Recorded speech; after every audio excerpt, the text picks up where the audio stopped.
saudara-saudara kaum muslimin rahimakumullah. Kita menyaksikan peristiwa-peristiwa yang memilukan dan memalukan.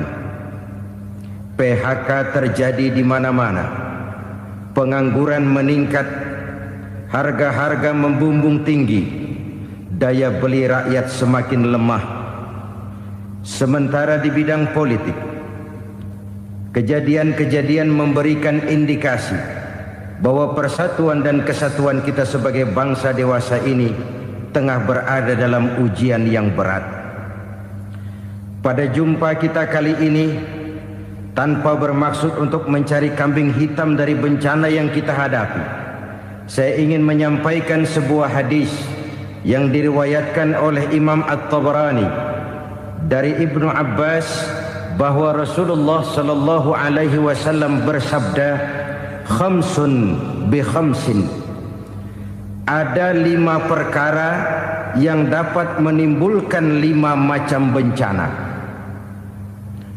Mari kita renungi hadis ini satu demi satu sebagai bahan introspeksi buat kita semua dalam menghadapi bencana yang tengah berlaku sekarang ini.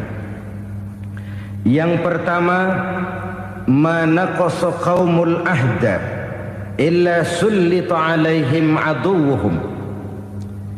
Apabila suatu kaum sudah mengingkari janjinya, maka mereka pun akan dikuasai oleh musuh-musuh mereka. Sederhana saja nampak kalimat dalam hadis ini. Apabila orang sudah mengingkari janji, mereka akan dikuasai oleh musuh-musuh mereka sendiri. Dan musuh kita yang paling utama saat ini adalah kemiskinan dan kebodohan. Kenapa itu terjadi? Karena kita mengingkari janji kita sendiri. Di saat awal-awal berdirinya Orde Baru, kita pernah berjanji untuk melaksanakan Pancasila dan Undang-Undang Dasar 45 secara murni dan konsekuen. Kita berjanji bahwa kita akan menegakkan pemerintah yang bersih dan berwibawa. Itu semua pada permulaannya. Waktu demi waktu berjalan, kita lupa dengan janji yang kita ucapkan itu. Ketuhanan yang Maha Esa kita ucapkan, tapi kesetanan yang luar biasa yang kita lakukan. Kemanusiaan yang adil dan beradab yang kita dengungkan, tetapi kemanusiaan zalim dan biadab yang kita praktekkan. Sederhana saja saudara, hampir setiap pejabat pada posisi-posisi kunci, di awal-awal ia memangku jabatan itu, biasanya ia mengucapkan sumpah dengan lafaz demi Allah, bahwa dalam melaksanakan jabatan ini saya tidak akan menerima hadiah atau pemberian dalam bentuk apapun. Itu pada permulaannya. Lama-lama rupanya hadiah itu asik juga, mulai diterima. Lama-lama dirasa kurang, mulai menagih. Dan akhirnya terjadilah praktek yang disebut suap menyuap, semir menyemir, dan lain sebagainya. Kalau ini sudah menjadi kenyataan, bagaimana kita mau menegakkan pemerintah yang bersih dan berwibawa? Undang-Undang Dasar 45 menyatakan bahwa bumi, air, dan seluruh kekayaan negara dikelola oleh negara bagi sebesar-besar kemakmuran rakyat. Yang terjadi adalah bahwa kita merasa mewakili rakyat untuk menikmati harta dan kekayaan negara, sehingga rakyat banyak tidak bisa ikut menikmatinya. Menumpuklah harta itu sehingga terjadilah pepatah, gunung ditimbun, sumur digali. Yang kaya semakin kaya, yang miskin semakin terpuruk. Kita ingkar dengan janji yang kita ucapkan di awal-awal kita bergerak. Kita ingkar dengan janji pada saat kita mengatakannya dengan menyebut nama Allah, dengan mempertaruhkan nama Tuhan. Sehingga pada akhirnya jabatan pun mengalami tender. Sudah menjadi rahasia umum. Orang mau jadi lurah mesti mengeluarkan uang. Mau jadi camat mesti mengeluarkan uang. Mau jadi wali kota, bupati, bahkan gubernur, itu ada pasarannya. Secara logika, Kalau orang memperoleh satu jabatan karena banyak mengeluarkan uang, tentu pada saat ia mengeluarkan uang, ia sudah punya pemikiran, modal pasti pulang, modal pasti kembali. Kalau orang memperoleh suatu jabatan karena banyak mengeluarkan uang, maka langkah pertama yang dia lakukan setelah memangku jabatan itu ialah bagaimana uang bisa kembali, bagaimana modal bisa pulang. Kalau modal sudah pulang, pikiran berikutnya bagaimana supaya dapat untung. Lalu kapan mau bekerja untuk kepentingan rakyat? Itu nomor 18. Kemudian kalau ada proyek-proyek besar, pertanyaannya ialah bukan apakah proyek ini bermanfaat bagi rakyat, apakah proyek ini layak untuk diteruskan, tetapi yang jadi pertanyaan paling utama ialah bagian saya berapa duit dari proyek ini. Kita bisa lihat proyek, mega proyek lahan 1 juta hektar di Kalimantan Tengah, triliunan rupiah, dan proyek itu gagal. SD Inpres bulan ini diresmikan, bulan depan retak. Jembatan-jembatan bulan ini gunting pita, bulan depan runtuh. Kita ingkar dengan janji. Kita berkata kita bekerja untuk kepentingan rakyat, tapi kita tidak pernah mengenal rakyat itu. Apabila suatu kaum sudah mulai mengingkari janji, maka mereka akan dikuasai oleh musuh-musuh mereka. Akibatnya tersusunlah barisan-barisan sakit hati, yang makin lama makin menjadi bola salju, menggelinding membesar, dan kemudian terjadilah hal-hal yang tidak kita inginkan lagi.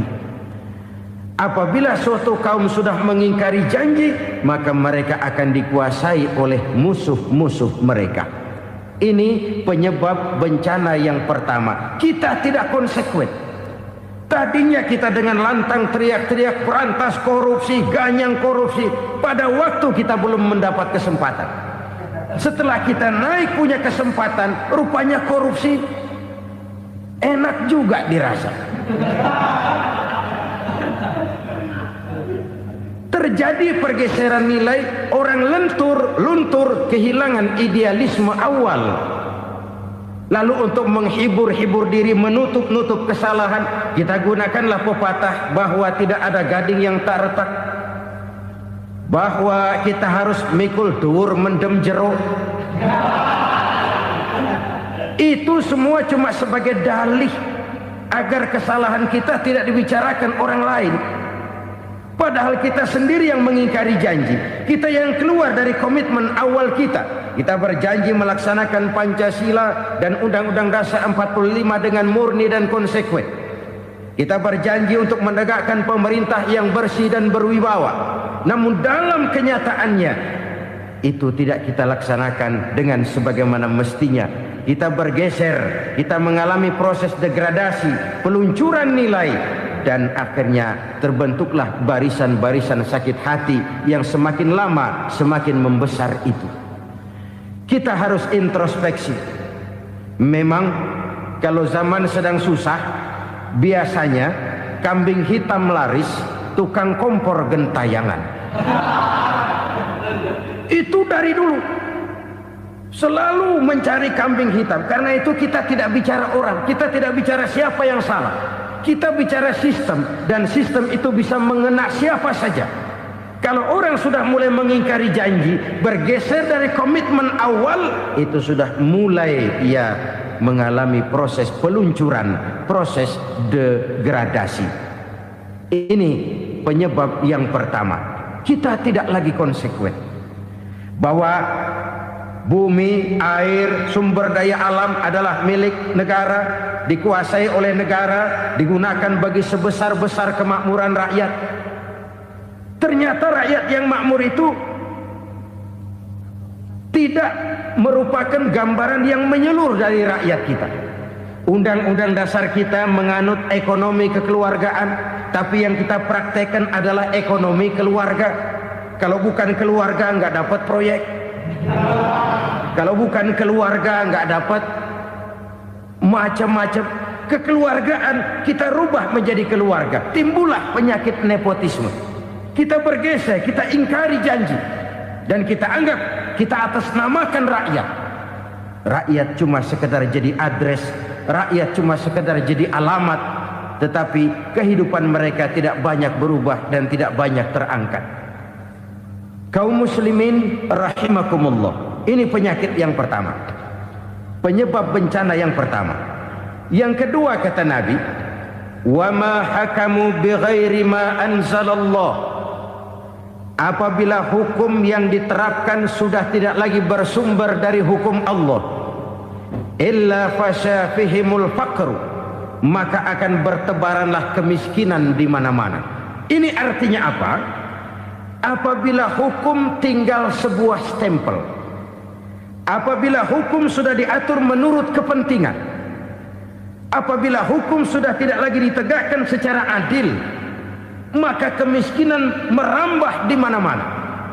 Hukum diatur menurut selera orang yang sedang berkuasa, maka yang benar bisa jadi salah, yang salah bisa jadi benar. Hukum dalam kenyataan hidup berlaku seperti pisau. Pisau itu kan saudara lihat, yang namanya pisau dimanapun itu tajamnya ke bawah, ke atas tumpul. Kalau hukum itu, kalau untuk rakyat, hukum itu tajam bukan main, cepat sekali dilaksanakan. Tapi giliran menengah ke atas, yang gedean dikit berbuat salah, hukum tumpul. Hukum pura-pura tidak dengar, akibatnya terluka rasa keadilan rakyat. Satu kasus rakyat diam, dua kasus rakyat diam, tiga kasus rakyat diam, kasus terakumulasi di hati rakyat, luka rasa keadilan, dan itu menjadi sumber bencana. Penjarahan, kita tidak setuju itu, tapi kita harus melihat kausalnya. Itu kan tidak berdiri sendiri. Itu kan karena terlukanya rasa keadilan rakyat, melihat kesempatan ini tidak merata. Kalau rakyat ini yang ngajukan kredit ke bank, walaupun jumlahnya cuma jutaan, ratusan ribu, susahnya 17 setan. Tapi ada orang-orang tertentu yang agunannya palsu, jaminannya palsu, bawa kata belece, bukan cuma miliaran, triliunan kredit bisa keluar. Terluka rasa keadilan, hilangnya kesempatan. Rakyat cuma dapat kesempitan, jarang dapat kesempatan. Dari lukanya rasa keadilan ini, memang ya entah lipstik, entah basa-basi, dibentuklah tim ini, dibentuklah badan pengawas ini, dibentuklah tim ini. Kalau membentur tahu, hancur tahu. Tapi kalau tim yang dibentuk membentur karang, bukan karangnya yang hancur biasanya, timnya yang bubar. Kenapa? Yang dibentur batu karang yang sangat keras. Kita main-main dengan hukum, kita tidak konsekuen dengan hukum, luka rasa keadilan, dan itu terakumulasi. Edi Tamsil, rakyat tahu, terakumulasi, menguap begitu saja. Kasus-kasus lain rakyat tahu, menguap begitu saja. Ketidakadilan terakumulasi, mengendap di hati rakyat, menunggu ledakan. Pada saat sumbu meledak, rakyat tidak bisa dibendung lagi. Oke, kita tidak setuju dengan penjarahan, tapi jangan melihat itu sebagai peristiwa yang berdiri sendiri. Kenapa itu terjadi? Kausalnya kenapa? Oke, kita tidak setuju memang, tapi yang dijarah oleh rakyat kan memang cuma untuk perut. Yang dijarahkan beras, yang dijarahkan televisi, yang dijarahkan kulkas yang masih bisa dihitung, yang memang real untuk kebutuhan rakyat. Penjara-penjara berdasi kepala botak yang menguras uang rakyat habis-habisan, enak saja melenggang dalam kehidupan ini. Makin terluka rasa keadilan rakyat. Apabila hukum yang diterapkan sudah menyimpang dari keadilan yang diajarkan Allah, fasyafihimul fakru, bertebaranlah kemiskinan. Aneh, memalukan, memilukan. Sebuah negara agraris yang katanya pulaunya hijau royo-royo, gemari palau jenawi toto tentem kertora harjo, yang tahun 93 pernah mendapat penghargaan dari FAO, Badan Pangan Sedunia, sebagai negara yang berhasil dalam swasembada pangan. Sekarang ini kita terpaksa betul beli beras dari Vietnam, beli beras ke Kamboja, beli kedelai dari Kamboja. Kenapa? Lahan sawah kita habis ditanami pabrik. Teknologi kita, teknologi loncatan yang non-applied, tidak terpakai oleh kita. Lantas lahan yang tidak bisa kita tanami, kita paksakan lahan-lahan gambut menjadi tanah pertanian yang subur dengan biaya triliunan, dan kita gagal. Kita cari jarum dan kapak hilang. Kita mau jadi negara industri dengan loncatan teknologi yang maju, kita lupakan pola pijak kita sebagai negara agraris, dan akhirnya kita kecolongan. Lihatlah dewasa ini, rakyat kita antri sembako di mana-mana. Di sebuah negara agraris, ketidakadilan melahirkan kemiskinan, kemiskinan moral dan kemiskinan material. Kemiskinan moral, rakyat nggak percaya lagi sama pejabat. Rakyat mengalami krisis figur. Orang alah lu ngomong dah sama ember.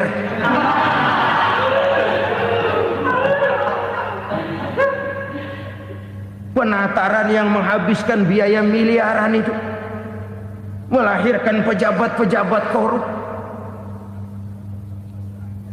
Pengawasan yang menghabiskan biaya miliaran itu ternyata impoten, mandul. Kemiskinan moral. Jujur saya berkata, saudara-saudara, setelah pintu reformasi dibuka, itu yang masuk memang macam-macam. Ada yang memang punya tujuan murni, konsekuen dan punya konsep.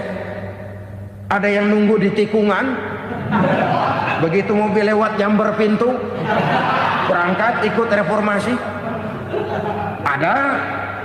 Ada yang memanfaatkan momentum, mumpung, untuk nyampein unek-unek, ngerti nggak, pokoknya ngomong. Sehingga keadaan semakin rancu, kebingungan semakin menjadi-jadi, masalah yang paling urgen tidak terselesaikan. Sekarang ini orang berpikir mendingan jadi pala ular daripada jadi buntut macan. Buntut macan memang hebat macan, tapi kalau buntutnya cuma ugel-ugel di belakang buat apa? Mendingan jadi pala ular, kecil juga nyaplok. Artinya ya biar kecil juga kalau punya partai kan gagah. Lalu rame-rame bikin partai kayak bikin arisan. Orang makin mengalami dislokasi. Semua mau jadi pahlawan, semua mau nomor satu, semua ngomong. Iya kalau bidangnya, kalau bukan makin rancu. Marilah lewat kesempatan ini saya mengajak kita untuk tahu diri. Biarkan politisi ngomong politik, biarkan ekonom menata ekonomi, biarkan praktisi bicara soal hukum, biarkan rakyat munajat, istighfar, mohon pertolongan Allah. Tahu diri kita. Kalau memang ayam, kukuruyuk aja dah. Kalau memang kucing, ayo ngeong. Kalau kambing, silahkan ngembe. Udah tahu ayam, ngeong bunyinya. Suaranya palas, orang nggak ngerti, bingung, makin menjadi-jadi.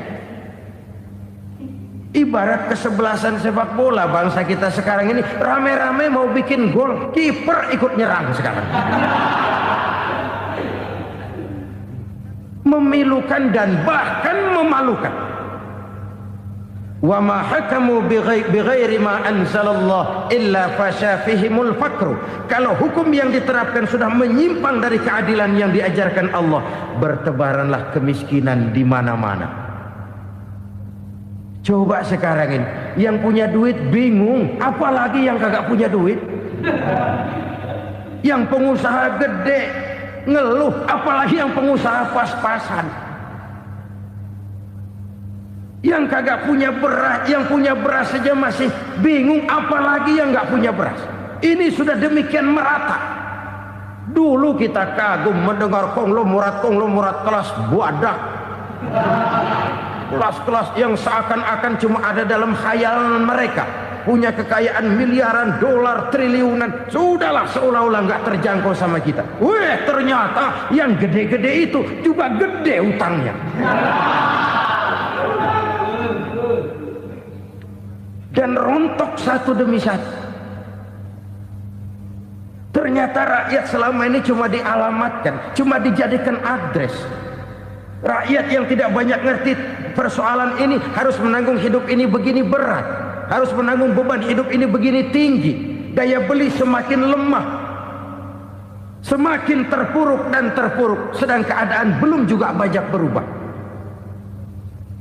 Yang hutang sama luar negeri itu kan bukan rakyat kecil, Ciano.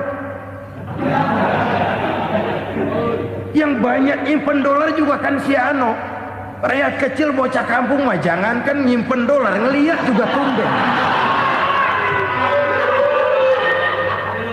Kemana kita mesti bercermin?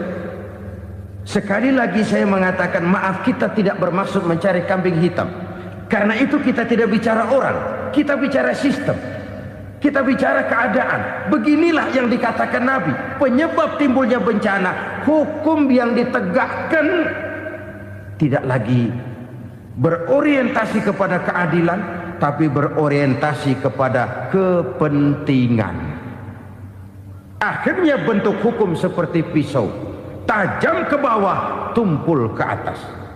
Hukum cuma buat rakyat kecil, tetapi kelompok menengah ke atas kadang-kadang kebal dari perlakuan hukum.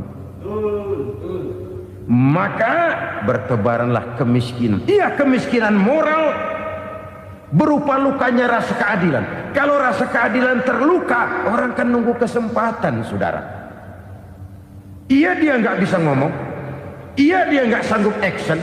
Iya, dia nggak bisa tunjuk rasa, tapi hatinya kan, kapan ada kesempatan, kapan ada waktu, tunggu. Hatinya mesti begitu. Sehingga begitu ada kesempatan, terjadilah hal-hal yang tidak terhindarkan. Dan itu ekses, bukan reformasi. Jangan seperti sebuah dialog saya dengan seorang abang beca. Saya bertanya, bang, iya, abang tahu nggak reformasi? Tahu. Ustadz, apa? Pembakaran. Terus penjarahan. Lalu perkosaan. Itu reformasi. Itu yang saya lihat. Nah, itu yang dia lihat. Saya tentu tidak menyalahkan abang beca kita, karena memang itu yang dia lihat dan sejauh itu wawasannya. Tapi ini indikasi bahwa banyak rakyat kita yang belum bisa menggunakan kebebasan secara bertanggung jawab. Padahal kebebasan tanpa tanggung jawab tirani. Sebuah contoh gampang-gampangan. Saya beli radio, saya setel di kamar saya, lalu saya bilang, ini radio gue. Yang beli gue, pakai duit gue setel di kamar gue, sekeras-kerasnya, gak ada urusan sama orang lain. Itu kata saya. Tetapi tetangga saya sebelah rumah kan boleh juga ngomong begitu. Kata tetangga saya, ini mata gue, yang ngantuk gue tidur di kamar gue, kenapa suara radio lu nyampe kemari? Artinya apa ini? Kebebasan saya nyetel radio dibatasi oleh kebebasan tetangga saya yang mau tidur. Tidak ada kebebasan mutlak. Kebebasan mutlak tanpa tanggung jawab kembali akan melahirkan tirani, kembali akan melahirkan pemaksaan kehendak. Dan itu lagi-lagi bukan demokrasi. Saudara-saudara kaum muslimin rahimakumullah. Ini penyakit yang kedua, lukanya rasa keadilan, terutama di kalangan rakyat kecil. Itu mengendap menjadi akumulasi dan menunggu giliran kapan bisa dimuntahkan. Dengan kata lain, rakyatnya udah banyak banget makan yang perutnya jadi enek, nyelam. Kapan nunggu muntahnya? Udah begini banyak akumulasi yang mereka pendam di perut ini, sehingga ketika terjadi kesempatan itu sudah tidak terkendalikan lagi. Kita out of control. Saya tidak mentolerir sikap-sikap kekerasan. Bahkan saya lebih cenderung bahwa kalau di rumah kita banyak tikusnya, tikusnya saja racuni, jangan rumah dibakar. Bahwa ada korupsi, iya. Ada kolusi, memang. Ada nepotisme, tentu. Tetapi tikusnya saja racuni. Jangan rumah dibakar. Masa mau ngusir tikus bakar rumah? Tikusnya lari, tikusnya selamat, rumahnya ewes-ewes.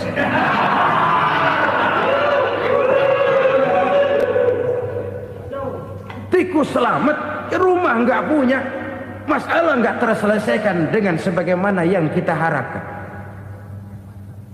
Kita sepakat ini negara hukum, dan di hadapan hukum semua manusia itu sama. Itu prinsip yang diajarkan Allah. Al-musawat bainan nas fi takalifil ahkam. Semua manusia sama dalam berhadapan dekat dengan hukum Allah Subhanahu wa taala. Kalau hukum sudah pandang bulu, itu jelas yang enak yang banyak bulunya. Siapa yang banyak bulunya? Monyet. Kalau hukum pandang bulu, monyet keenakan. Saudara-saudara kaum muslimin rahimakumullah, introspeksi. Mari kita bercermin bagaimana perjalanan hukum selama ini. Kalau introspeksi ini kita temukan, lalu ada upaya untuk memperbaiki diri. Jangan menggunakan tak ada gading yang tak retak, mikul duwur mendem jero untuk menutup-nutupi kesalahan orang. Padahal kesalahan itu sedemikian besar. Padahal rakyat kita tiap hari antri sembako. Ada yang sehari sekali makan, ada yang makan sudah bercampur tiwul, ada yang nasi sudah dicampur pisang, balik jadi orok lagi. Macam-macam upaya rakyat untuk menangsal perut ini. Lalu rakyat ditenang-tenangkan, lebih baik puasa Senin Kemis sambil menghadapi krisis ekonomi. Kenapa rakyat yang disuruh puasa? Kenapa bukan pejabatnya yang puasa lebih dulu untuk kemakmuran rakyat? Kalau rakyat yang memang perutnya udah gepeng disuruh puasa, makin krempeng perutnya. Artinya pejabat harus punya sense of politics. Ya, tidak, puasa itu kan tidak cuma Senin Kemis saja. Puasa itu puasa perasaan, puasa menghargai perasaan yang sedang kondisi yang sedang dihadapi oleh rakyat. Bagaimana rakyat yang tengah antri sembako melihat pejabatnya lewat dengan mobil yang harganya sampai 1 miliar. Oh, inilah pemimpin saya. Luka lagi rasa keadilannya. Kita tidak tenggang rasa. Puasa dalam artian itu pun akan menolong menegakkan semangat kebersamaan, membentuk semangat kebersamaan. Saudara-saudara kaum muslimin rahimakumullah, penyebab bencana yang ketiga dikatakan oleh baginda Nabi,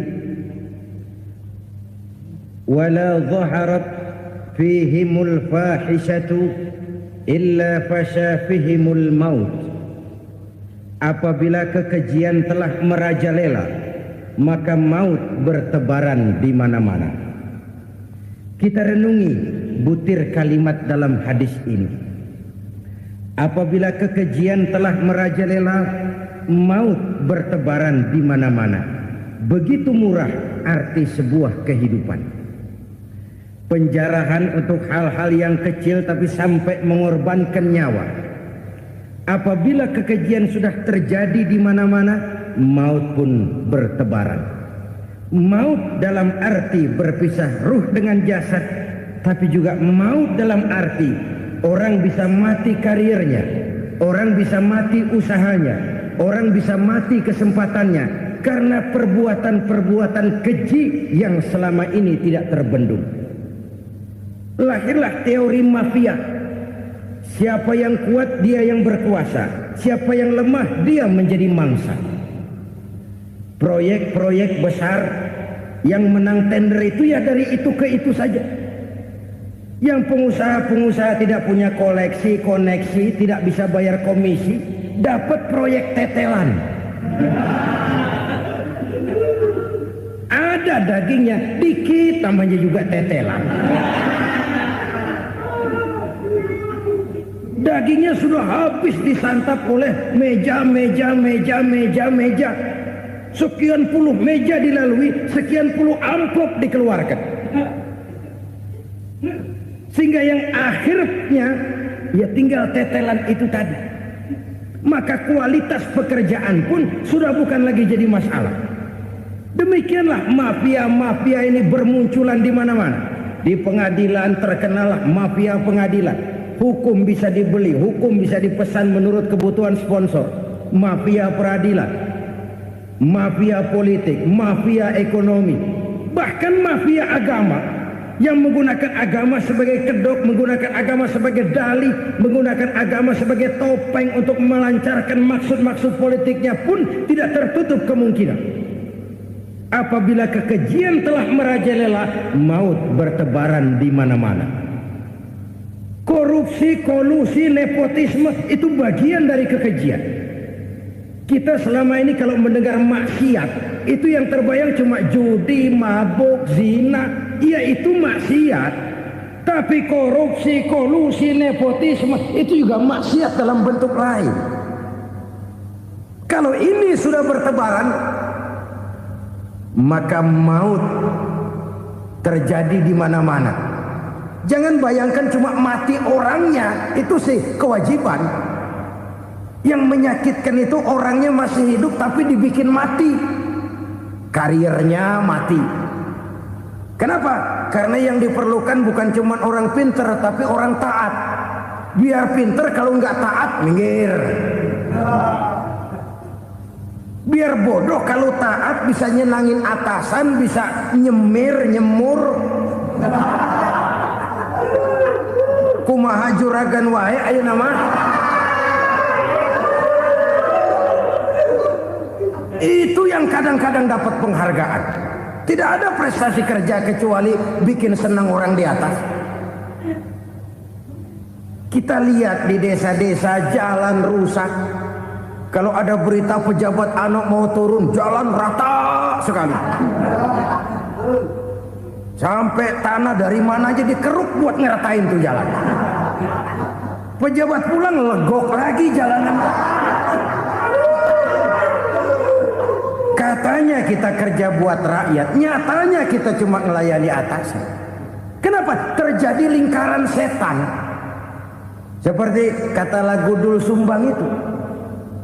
Mahasiswa takut sama dosen, dosen takut sama dekan, dekan takut sama rektor, rektor takut sama menteri, menteri takut sama presiden, presiden takut sama mahasiswa. Lah muter balik lagi. Lingkaran setan. Lingkaran setan. Saudara-saudara kaum muslimin rahimakumullah. Kekejian yang merajalela, praktek-praktek mafia yang tertuang dalam kehidupan sehari-hari menyebabkan orang mati karirnya, jasad masih hidup, karir mati, itu menyakitkan. Mati bisnisnya.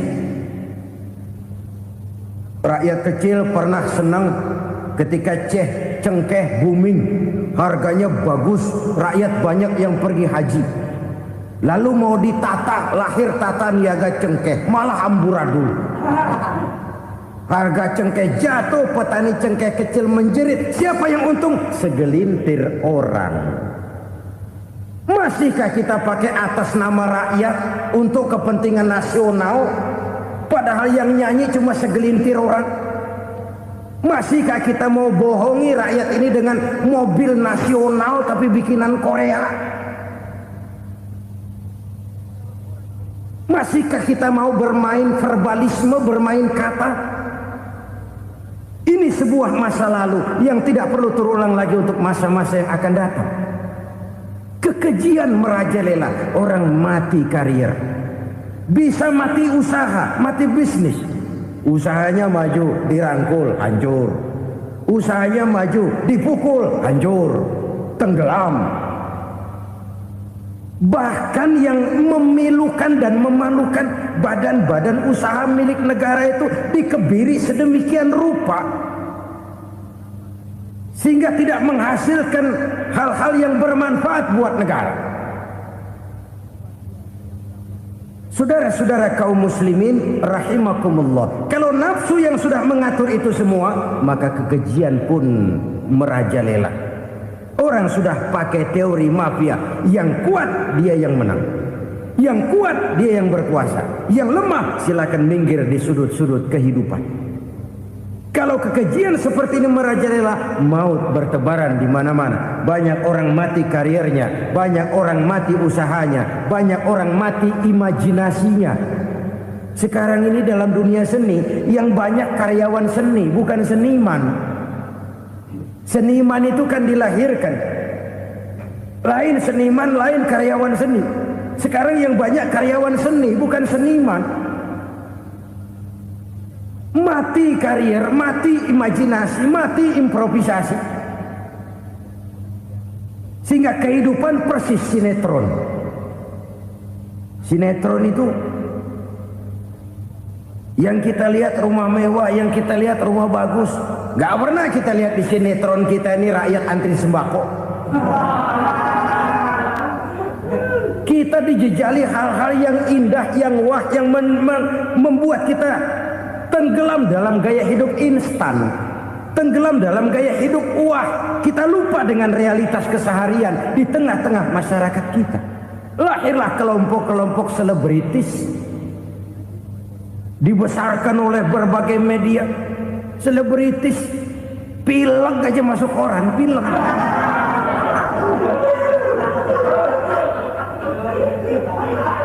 Rakyat yang pingsan antri beras nggak masuk koran.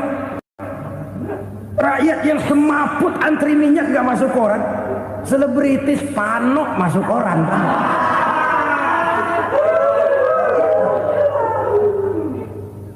Kita besarkan hal-hal kecil, kita kecilkan hal-hal besar. Kenapa? Kita mengejar oplah, kita profit oriented, tidak lagi berorientasi kepada realitas hidup yang kita hadapi ini. Kalau kekejian sudah merajalela kata Nabi, maka maut bertebaran di mana-mana. Maut dalam artian maut, coba lihat sekarang begitu murah nyawa. Karena 1000 perak orang mau nusuk bunuh. Karena beras seliter orang khilaf, begitu murah kehidupan. Tapi kekejian dalam bentuk korupsi, kolusi, nepotisme, kekejian dalam bentuk itu mematikan karier, mematikan bisnis, mematikan imajinasi, mematikan kreativitas. Itu juga maut dalam bentuk lain akibat kekejaman lain. Ini penyebab yang ketiga. Yang keempat, penyebab bencana menurut baginda Rasul, wala tuffiful mikyala illa muni'un nabat. Apabila timbangan sudah dicurangi, maka tercegahlah tumbuh-tumbuhan. Apabila timbangan sudah mulai curang, maka terjadilah musim paceklik. Apabila bisnis sudah bergaya mafia tadi itu, kecurangan-kecurangan terjadi, tender di balik pintu, yang dimenangkan cuma kelompok-kelompok yang bisa memberikan presentasi yang besar, muni'un nabat, terjadilah paceklik. Paceklik, panen gagal, wereng, ya wereng. Kemarau panjang, it's okay. Air sulit, iya. Tetapi kan semua itu ada yang ngatur. Kemarau ada yang ngatur, belalang itu ada yang ngatur, air itu juga ada yang ngatur. Yang ngatur itu yang serba maha. Kalau ia murka melihat kecurangan timbangan, Allah itu kalau murka kan gampang saja, tinggal komandoin balang, lang, hancurin tuh sawah. Konvoy belalang, konvoy. Allah tinggal ngutik angin El Nino. Mampir lo ke Indonesia, hujan nggak turun-turun, kemarau panjang. Jadi kalau musim kemarau kan namanya anginnya El Nino. Kalau musim hujan anginnya namanya La Nina. Cakep namanya, kejem orangnya. Saudara lihat Cina sekarang sedang kena La Nina, banjir besar, ribuan orang meninggal. Dia mah ribuan mati kagak berasa, rakyatnya miliaran. Bangladesh lagi ngalami La Nina, India lagi ngalami La Nina. Angin, hujan, kemarau, belalang itu kan ada yang ngendaliin. Kuncinya bukan di belalangnya, kuncinya bukan di peredaran matahari berputar, kuncinya di atas yang mengatur semua itu. Kalau timbangan sudah mulai curang, pengusaha sudah nggak mau jujur, apa nggak bikin perut jadi mual. Begitu rakyat antri sembako pingsan nggak dapat beras, sementara beras ditumpuk-tumpuk sampai membusuk. Kemana hati nuraninya? Kemana akal pikirannya? Kemana mereka yang berbuat atas nama rakyat tapi melihat rakyat susah tidak tergerak hatinya? Apabila timbangan sudah mulai dicurangi, bisnis sudah mulai melenceng, maka terjadilah paceklik. Sebuah negara yang berhasil dalam swasembada pangan, lalu sekarang menjadi negara yang rakyatnya antri untuk memperoleh kebutuhan pangan. Saudara-saudara kaum muslimin rahimakumullah, ini intinya adalah kecurangan. Kalau kecurangan sudah terjadi di mana-mana, dan ini milik siapa saja, bukan soal tempat, bukan soal jabatan, soal manusianya, SDM-nya. Kecurangan tidak cuma terjadi di kantor, di masjid bisa terjadi kecurangan. Korupsi tidak hanya bisa terjadi di kantor, di madrasah bisa ada korupsi. Faktor manusianya, ini soal SDM. Kecurangan yang besar tentu besar lagi kerugiannya. Kecurangan yang kecil, kecurangan sehari-hari, pedagang-pedagang kecil ngurangi timbangan, barang yang buruk dikatakan baik, yang baik dikatakan buruk, itu merugikan perorangan. Kecurangan yang besar merugikan bangsa dalam bentuk total, dalam bentuk seutuhnya. Nah, kecurangan-kecurangan seperti ini rakyat kan lihat, rakyat kan tahu, dan itu kembali terakumulasi di sini, pegel. Dan jangan lupa, rakyat yang nggak ngomong itu, rakyat yang nggak bersuara itu, batinnya menjerit, jeritannya menggoncang aras, dan itu didengar Allah. Yadullah fauqal jamaah, kata Nabi. Tangan Tuhan di atas orang banyak. Jeritan hati rakyat menggoncang aras. Rakyat yang terlalu banyak dizolim, rakyat yang terlalu banyak dirugikan, ya rakyat yang terlalu banyak di atas namakan, menjerit batinnya, menggoncang aras, dan Allah bisa menggerakkan apa saja untuk membuat satu situasi. Allah bisa menggerakkan apa saja untuk membuat satu situasi. Saudara-saudara kaum muslimin rahimakumullah, ini faktor yang ketiga, timbulnya kecurangan. Faktor yang keempat maksud saya. Yang kelima, penyebab timbulnya bencana menurut baginda Nabi, wala muni'uz zakat wala muni'uz zakat illa hubbisa anhumul qatru. Apabila zakat enggan dibayar, maka tercegahlah qatrun. Qatrun ini kalau bahasa kita sembako. Maka tercegahlah kebutuhan-kebutuhan yang kita perlukan. Ini, kita tidak meragukan bahwa yang kita tuju adalah masyarakat yang adil dalam kemakmuran dan makmur dalam keadilan. Nah, antara kemakmuran dan keadilan ini memang sering tidak bisa berjalan seiring. Pada saat kemakmuran kita kejar, ekonomi kita pacu, ada nilai-nilai keadilan yang tertinggal. Pada saat nilai keadilan kita tegakkan benar-benar, ada unsur-unsur kemakmuran yang terabaikan. Oke, kita bisa mengatakan kasus. Oke, kita bisa mengatakan itu sebagian kecil. Tapi kalau sebagian kecil, lama-lama kan jadi sebagian besar. Oke, kita mengejar kemakmuran. Pertanyaannya, kemakmuran untuk siapa? Oke, kita berikan kelompok tertentu kue yang besar dengan harapan nanti dia bagiin kuenya kepada yang kecil-kecil. Tapi kenyataan mereka yang dapat kue besar akhirnya malah lupa diri dan lupa daratan. Mau makin besar, malah memeras yang kecil-kecil ini. Sekarang kan yang kecil modali yang besar. Ramai-ramai buka bank, ternyata kamuflase. Uang banknya untuk kredit perusahaannya sendiri. Nasabahnya rakyat kecil. Artinya apa? Rakyat kecil disuruh modalin orang yang udah gede. Ini kan sambar geledek urusan.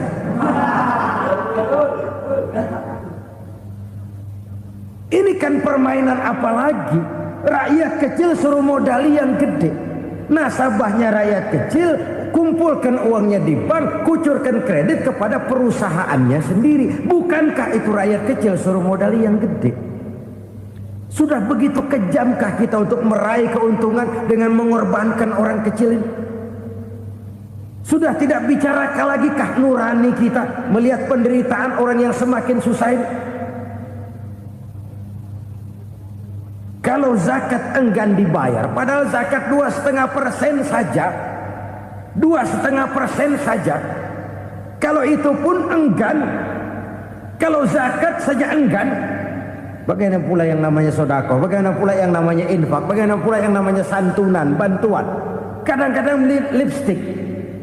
lipstick nyumbang si nyumbang, cuman nyolongnya lebih gede.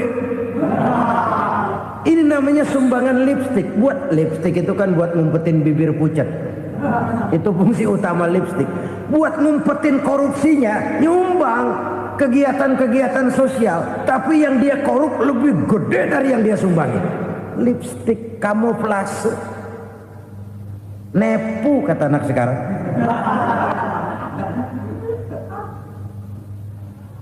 Saudara-saudara kaum muslimin rahimakumullah.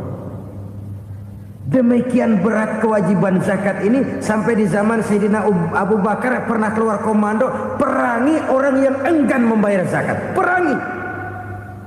Karena fungsi zakat adalah menjembatani antara si kaya dengan si miskin. Bahwa ada kemiskinan itu Qur'ani. Allah menyatakan, aku melebihkan rezeki sebagian kamu dari yang lain. Ini kan kesenjangan. Allah melebihkan rezeki sebagian kamu dari yang lain. Ada itu. Tetapi itu berjalan secara nature. Nah, kalau direkayasa, yang kaya semakin kaya, yang miskin semakin terpuruk, yang sudah besar dapat proyek besar, yang kecil dapat tetelan. Ini kan rekayasa namanya. Kesenjangan yang direkayasa ini yang kita harus kikis. Nah, fungsi zakat menjembatani dari sisi sosial. Dari sisi pribadi, Nabi berpesan, zakku amwalakum biz zakat. Bersihkan hartamu dengan zakat. Sekarang ada istilah nyuci uang. Uang hasil korupsi itu bisa dicuci, dijadikan uang bersih. Bukan pakai rinso, bukan. Pakai politiknya koruptor, diolah sedemikian rupa sehingga jadi uang resmi. Sudah memutik, itu termasuk yang disebut kejahatan kerah putih, white collar crime. Kejahatan kerah putih, kejahatan pakai dasi, kejahatan kelas kakap. Makanya orang mendingan goblok kagak bener daripada pinter kagak bener. Goblok kagak bener itu gampang ngurusinnya. Pinter kagak bener, ini yang berabe bener ngurusinnya.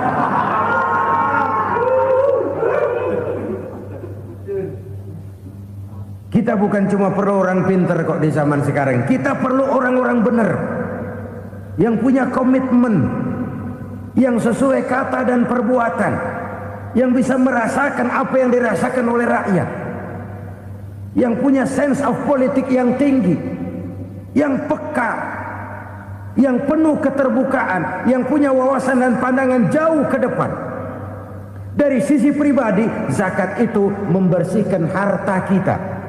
Ya, dia tercampur dengan yang subuhat, dia bahkan mungkin tercampur dengan sedikit-sedikit yang haram. Itu zakku amwalakum biz zakat. Bersihkan hartamu dengan zakat itu. Pada sisi sosial ia menjembatani, pada sisi pribadi ia membersihkan harta kita. Karena itu kalau kita minta berdoa minta rezeki, syarat rezeki itu halalan thayyiban wasi'an. Nggak pernah kurang dari 3 itu. Halal, bagus, banyak.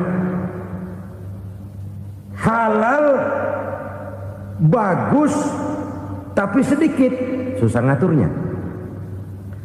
Halal, banyak, tapi kurang bagus. Buat apaan? Bagus, banyak, tapi haram. Enggak ada artinya.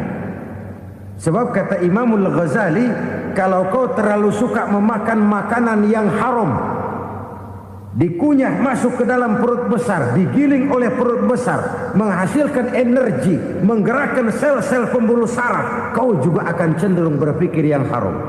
Kalau sudah cenderung berpikir yang haram, perbuatan pun akan mengarah kepada perbuatan-perbuatan yang haram. Dulu waktu kelompok Jimbaran 200 konglomerat Indonesia kumpul, dihimbau supaya sekian persen kasih pengusaha-pengusaha lemah. Itu kan cuma sekedar belas kasihan, tidak banyak menolong keadaan. Dan bukan itu yang diperlukan pengusaha-pengusaha kecil. Yang diperlukan adalah berikan kami kesempatan seperti mereka dapat kesempatan. Berikan kami peluang seperti mereka juga dikasih peluang. Kalau cuma dikasih 100 juta, 200 juta hari ini, usaha kami nggak ada prospeknya, peluang kagak ada, kan sama juga bohong. Diceburin ke kali, disuruh berenang, tangan diikat, mendingan mampusin ketahuan. Ayo berenang, berlomba, tangan diikat, kaki diikat. Sama saja nyuruh mati. Jadi jangan kasih ikannya, kasih kailnya. Yang diperlukan pengusaha kecil menengah ke bawah itu bukan cuma sekedar belas kasih dari konglomerat-konglomerat besar. Berikan kami peluang seperti mereka juga dapat peluang. Berikan kami kesempatan seperti mereka dapat kesempatan. Berikan kami kredit dengan kemudahan seperti mereka juga kalau minta kredit begitu mudahnya. Menciptakan peluang dan kesempatan, pemerataan, bukan menciptakan manusia Indonesia dengan standar ekonomi yang sama. Semua rumahnya harus sama, semua punya mobil. Itu sih kebersamaan bebek. Bebek, coba lihat bebek, satu ngalor semua, satu ngidul semua. Kebersamaan bukan itu. Kebersamaan adalah menciptakan peluang. Kalau yang kaya bisa semakin kaya, kenapa yang miskin tidak bisa ikut naik jadi sedikit kaya? Kalau pengusaha yang sudah kuat bisa bertambah menjadi kuat dengan proyek mega proyek, kenapa yang menengah tidak bisa ikut menjadi kuat? Dan kenapa kekejian itu merajalela? Kita dengar lewat berita-berita PLN tekor, PLN utang. Kenapa? Dia beli listrik dari swasta yang belinya lebih mahal daripada penjualannya. Artinya dia beli itu listrik dari perusahaan listrik swasta, dia jual kepada rakyat lagi. Harga jualnya lebih murah daripada dia beli kepada swasta. Kenapa? Ada tekanan lagi tuh. Biasa siklus lagi. Hukum Boyle. Atas neken, paling bawah gepeng. Ya kita nih rakyat kecil, emang nasibnya gepeng terus. Saudara-saudara kaum muslimin rahimakumullah, dari 5 penyebab bencana ini kita ambil kesimpulan untuk sebuah renungan dan introspeksi kita bersama. Pertama, mengingkari janji. Padahal janji itu yang lebih tinggi nilainya adalah di hadapan Allah Subhanahu wa taala. Baik wakil-wakil rakyat di parlemen maupun pemimpin-pemimpin rakyat di dalam kabinet, apabila memangku suatu jabatan, selalu mereka mengawali dengan sumpah, dan sumpah itu dimulai dengan demi Allah. Sadarkah kita pada saat itu kita ucapkan bahwa kita sudah mempertaruhkan Allah untuk jabatan yang kita pegang? Kita sudah mempertaruhkan nama Allah untuk posisi yang dipercayakan kepada kita. Sadarkah kita bahwa menyia-nyiakan itu satu dosa yang sangat besar, yang tidak hanya kepada Allah tetapi juga kepada rakyat yang kita wakili, kepada rakyat yang kita pimpin. Cukuplah sudah rakyat dijadikan adres, umat dijadikan alamat sebagai numpang. Marilah kita kembali kepada komitmen awal dengan jujur kepada janji kita sendiri. Lalu yang kedua, kekejian, baik berupa korupsi, kolusi, nepotisme, dan perbuatan-perbuatan lain akan melahirkan kemiskinan. Kekurangan pangan bukan satu-satunya yang menyebabkan rakyat menderita. Lukanya rasa keadilan terakumulasi di hati rakyat, dan jeritan hati rakyat mengguncang aras. Kalau Allah murka, Allah bisa melakukan apa saja untuk menciptakan suatu kondisi. Faktor yang ketiga adalah praktek mafia menebarkan maut, baik orang yang mati jasad dan rohaninya maupun orang yang mati karirnya, mati kejujurannya, mati usahanya, mati imajinasinya. Hilang kreativitas kita sebagai bangsa. Faktor yang keempat, kecurangan-kecurangan di bidang usaha, di bidang tender, mengandalkan menjual kekuasaan. Dan memang repot kalau penguasa jadi pengusaha. Mau atau tidak mau, kebijakan-kebijakan kekuasaannya akan memperkuat jaring-jaring usahanya. Dan pada saat itu objektivitas sulit ditemukan lagi. Lalu yang kelima, keengganan membayar zakat, menumpuknya kekayaan negara pada kelompok-kelompok tertentu. Ini akan melahirkan paceklik yang berkepanjangan. Menumpuknya kekayaan dan harta negara pada kelompok-kelompok tertentu akan melahirkan paceklik dan kemiskinan yang berkepanjangan. Marilah kita sadar, marilah kita merenung bahwa keengganan kita membayar zakat, menciptakan pemerataan, pada akhirnya akan menjadi musibah buat kita semua. Saudara-saudara kaum muslimin rahimakumullah, sekian dulu jumpa kita kali ini. Mudah-mudahan yang saya sampaikan dari hadis riwayat Imam Tabrani ini menjadi bahan introspeksi buat kita semua. Tidak akan seorang muslim jatuh dua kali di tempat yang sama. Semua merupakan pelajaran untuk kita jadikan introspeksi guna menata hari esok yang lebih baik daripada hari ini. Reformasi harus terus berlanjut. Tidak bisa dan tidak perlu dikendalikan, tapi harus tetap dengan landasan akhlakul karimah sesuai dengan budaya kita sebagai bangsa. Terima kasih atas perhatian saudara. Mohon maaf atas segala kekurangan. Jumpa lagi lain kesempatan insyaallah. Usikum wa nafsi bitaqwallah. Wassalamualaikum warahmatullahi wabarakatuh.